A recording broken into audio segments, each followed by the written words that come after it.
Panglima TNI Laksamana Yudo Margono angkat bicara soal pengobatan alternatif Ida Dayak yang sempat diadakan di Markas Divisi Infanteri 1 Kostrad Cilodong, Depok.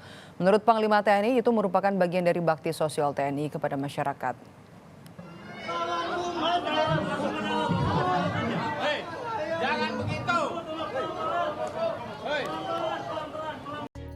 Fenomena Ibu Ida Dayak, apa yang harus dilakukan pemerintah untuk melindungi masyarakat? Beberapa hari ini sedang viral pengobatan Ibu Ida Dayak, melakukan penyembuhan tulang patah, orang tidak bisa bicara, dan juga lainnya. Pengobatan ini dilakukan secara terbuka di depan umum dan direkam oleh netizen.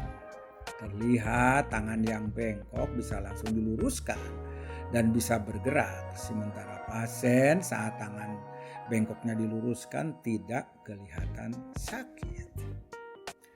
Akibatnya pengobatan Ibu Ida Dayak ini menyebar dan menimbulkan kehebohan.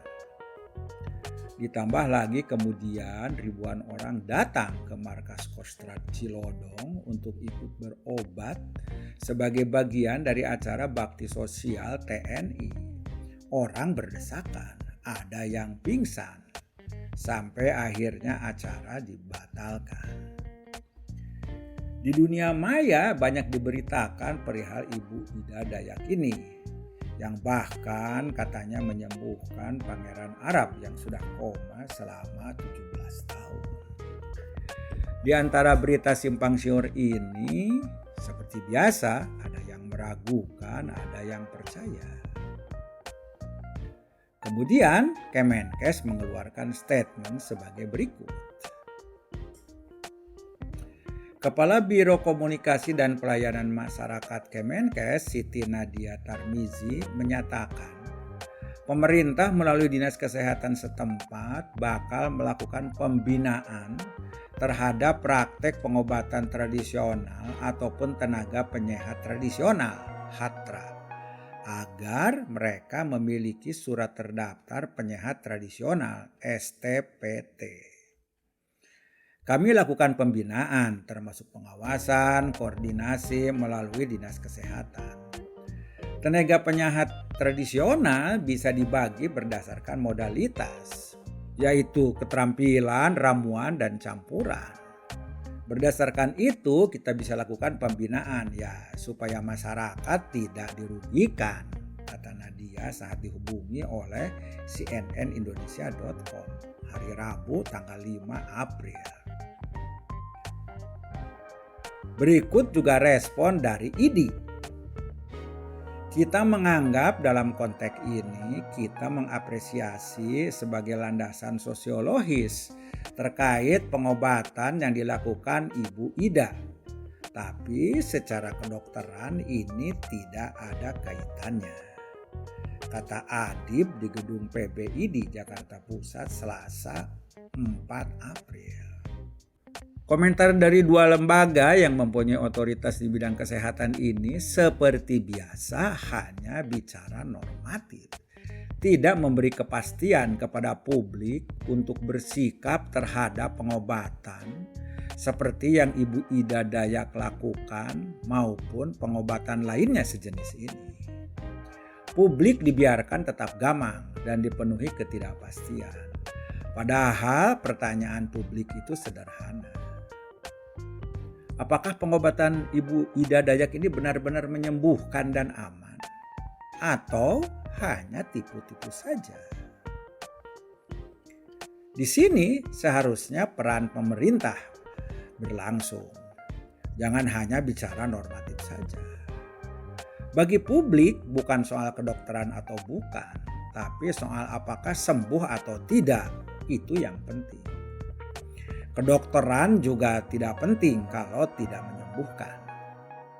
Ini sesungguhnya yang harus dan mudah dilakukan oleh pemerintah. Untuk itu pemerintah bisa lakukan hal berikut ini. Buatkan tim pakar untuk menyelidiki pengobatan yang dilakukan oleh Ibu Ida Dayak ini. Observasi pasien yang sudah diterapi oleh Ibu Ida Dayak. Tanya ke publik siapa saja yang pernah diobati dan tanya hasilnya seperti apa. Kan Ibu Ida Dayak ini bukan baru kemarin saja dia melakukan pengobatan. Jadi pasti ada data historis sebelumnya.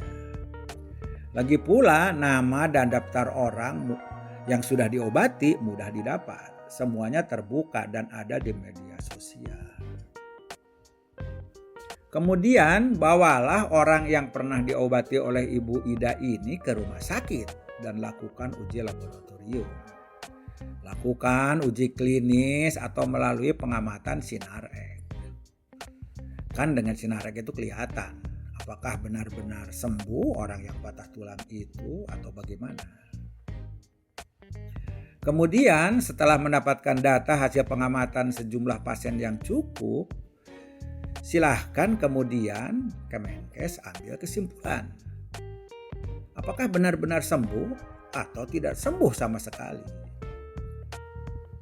Kalau tidak sembuh atau hanya atraksi sulap saja, ya kegiatan Ibu Ida ini harus dihentikan karena mubazir dan sia-sia.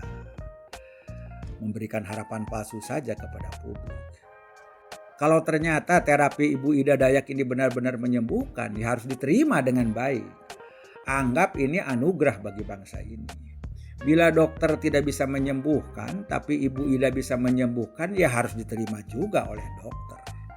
Karena pada kenyataannya tidak semua penyakit bisa disembuhkan oleh kedokteran modern. Ini juga harus diakui. Dengan demikian, pemerintah telah memberikan kepastian kepada masyarakat bagaimana bersikap terhadap pengobatan seperti yang dilakukan oleh Ibu Dayak ini. Kesimpulan harus dilakukan berdasar studi empiris, penyelidikan dan observasi ilmiah. Bukan hanya mengeluarkan statement normatif saja dan bicara tanpa landasan, tetapi kemudian membiarkan masyarakat bingung.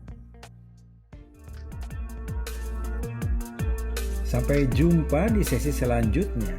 Kami hadir mingguan secara rutin.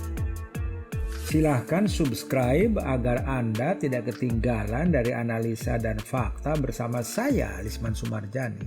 Salam.